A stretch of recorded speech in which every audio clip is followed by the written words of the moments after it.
வணக்கம். உங்கள் அன்பு சகோதரன் நெல்லையிலிருந்து. என்னுடைய நீண்டகால நண்பர் ஒருத்தர் நேத்து 2, 3 வாட்டி கால் பண்ணாரு. கால் பண்ணோனே, "என்னடா ரொம்ப நாள் கழிச்சு கால் பண்ணியிருக்கேன். என்ன என்ன விஷயம்?" அப்படி சொல்லி கேட்டேன்.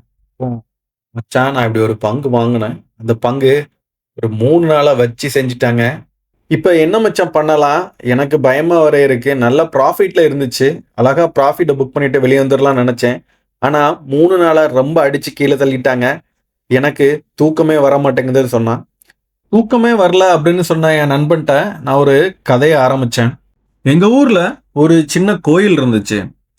அந்த கோயிலுக்கு அடையாளமே அந்த கோயில்ல இருக்கிற ஒரு பெரிய மாமரம் தான். ஏப்ரல், மெய்னா போதும் அந்த கோயில்ல அவ்வளவு கூட்டமா இருக்கும். எதுக்குன்னா கோயில்ல கும்பிடுறதுக்கு இல்ல, அந்த கோயில்ல உள்ள மாம்பழத்த பறிக்க. அந்த வருடத்துல ஒரு இறுதியில மழை பற்றாக்குறையினால மரம் வந்து செழிப்பா வரல, வாடி போயிருச்சு. அந்த மரத்த பார்த்தவங்க எல்லாரும், "இந்த மரத்த வெட்டிறலாம். இதுக்கு இவ்வளதான் ஆயுசு" அப்படின்னு சொன்னாங்க. ஒரு சில பேரு, "இது இவ்வளதான். இன்சூரன்ஸ் எடுத்தது வேஸ்ட்டு" அப்படின்னு சொல்லிட்டாங்க. அடுத்த சில பேரு, "நான் நேத்து கூட பார்த்தேன். 2 மாம்பழம் தான் இருந்துச்சு. அதுக்கு வயசாயிட்டு, இனி அவ்வளதான் சோலி முடிஞ்சுச்சு" அப்படின்னு சொன்னாங்க. அந்த மரத்துல சுத்தி திரிஞ்ச கிளியும், அணிலும் கூட ஓடிட்டு. ஆனா, அந்த பூசாரி மட்டும் மௌனமா இருந்தாரு. ஏன்னா, அவருக்கு தெரியும், அந்த மரத்தோட இலைகள் தான் வாடியிருக்கு.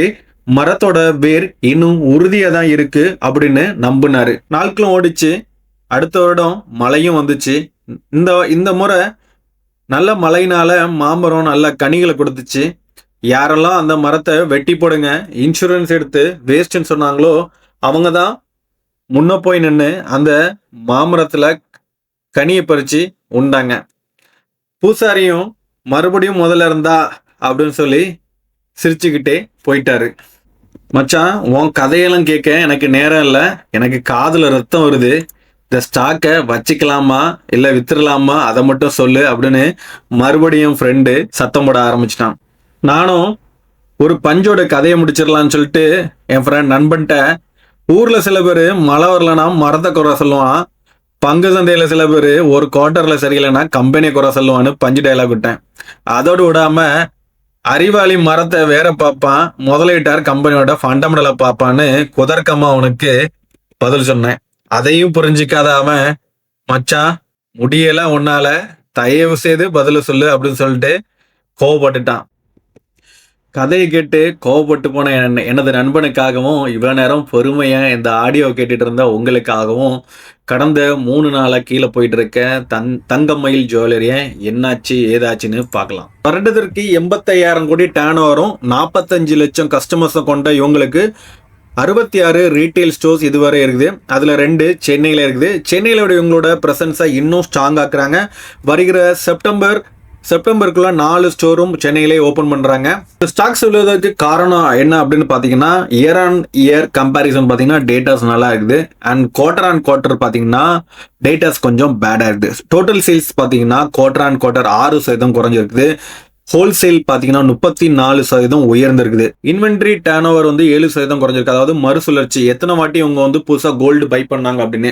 போன குவார்டர் பாத்தீங்கன்னா 3.25%, அதாவது 3.25 டைம் வந்து அவங்க கோல்டு வாங்கியிருக்காங்க. இந்த வாட்டி பாத்தீங்கன்னா 3.25, அதாவது 3.20% அவங்க கோல்டு வாங்கியிருக்காங்க.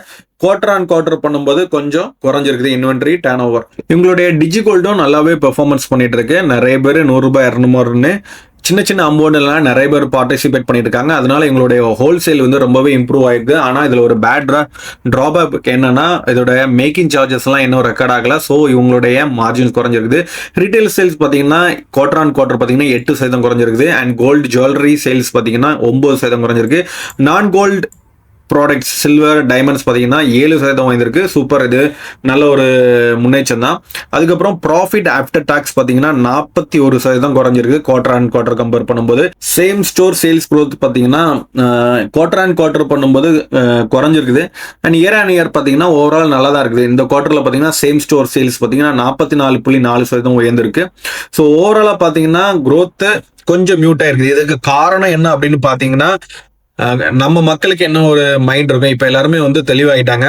யுஎஸ்ல இன்ட்ரெஸ்ட் ரேட் கூட்டினாங்கன்னா கோல்டு ரேட் கீழே விழும் அப்படின்னு எல்லாருக்குமே ஒரு ஐடியாலஜி இருக்கு. ஸோ கோல்டு ரேட் நம்ம வாங்கின பிறகு கீழே போயிடுச்சுன்னா ரொம்பவே கஷ்டமா இருக்கும் அப்படின்னு சொல்லிட்டு நிறைய பேர் இந்த கோல்டு வாங்குறத டெம்பரரியா நிறுத்தி வச்சிருக்காங்க. யாருக்கெல்லாம் ஃபங்க்ஷன் இருக்குது, மேரேஜ் ஃபங்க்ஷன் பிளான் பண்ணிருக்காங்களோ அவங்க மட்டும் தான் இப்போதைக்கு வாங்கிட்டு இருக்காங்க. மற்றவங்க எல்லாருமே இந்த டாலர் டேர்ம்ஸ்ல கோல்டு கீழே விழும் அப்படின்னா இந்தியன் ருபீஸ்ல கீழே விழலாம் அப்படின்னு சொல்லிட்டு நிறைய பேர் எதிர்பார்த்து வெயிட் பண்ணிட்டு இருக்காங்க. ஸோ ஓவராலா பாத்தீங்கன்னா கோல்டு பிரைஸ் ஒன்ஸ் கீழே விழுந்துட்டு ரிகவர் ஆகும்போது இந்த ஸ்டாக்கும் நல்லா ரிகவர் ஆகி ரன் அப் கொடுக்கும் அப்படின்னு எதிர்பார்க்கப்படுகிறது. ஏன்னா இவங்களுடைய ஓவராலா பாத்தீங்கன்னா ரீட்டைல் ஸ்டாப்ஸ் எக்ஸ்பேண்ட் பண்ணிட்டே இருக்காங்க. 66, இன்னும் ஒரு 4 ஸ்டாப்னு சொல்லும்போது 70. ஸோ வருடத்திற்கு கிட்டத்தட்ட 5 முதல் 6 ஷாப் வந்து ஓபன் பண்ணிட்டே இருக்காங்க. இவ்வளவு நேரம் இந்த ஆடியோவை பொறுமையுடன் கேட்டதற்கு நன்றி. நான் ஒரு செபி ரெஜிஸ்டர்ட் அட்வைசர் இல்லை. இந்த காணொலியில நம்ம விவாதிப்பது education purpose only. This is not a buy or sell advice or call. நீங்க உங்க ஒரு செபி ரெஜிஸ்டர்ட் அட்வைஸ்ட கலந்து ஆலோசித்து எந்த ஒரு பங்கையும் வாங்குவதற்கு முன் முடிவெடுத்து பண்ணுங்க. நன்றி, வணக்கம்.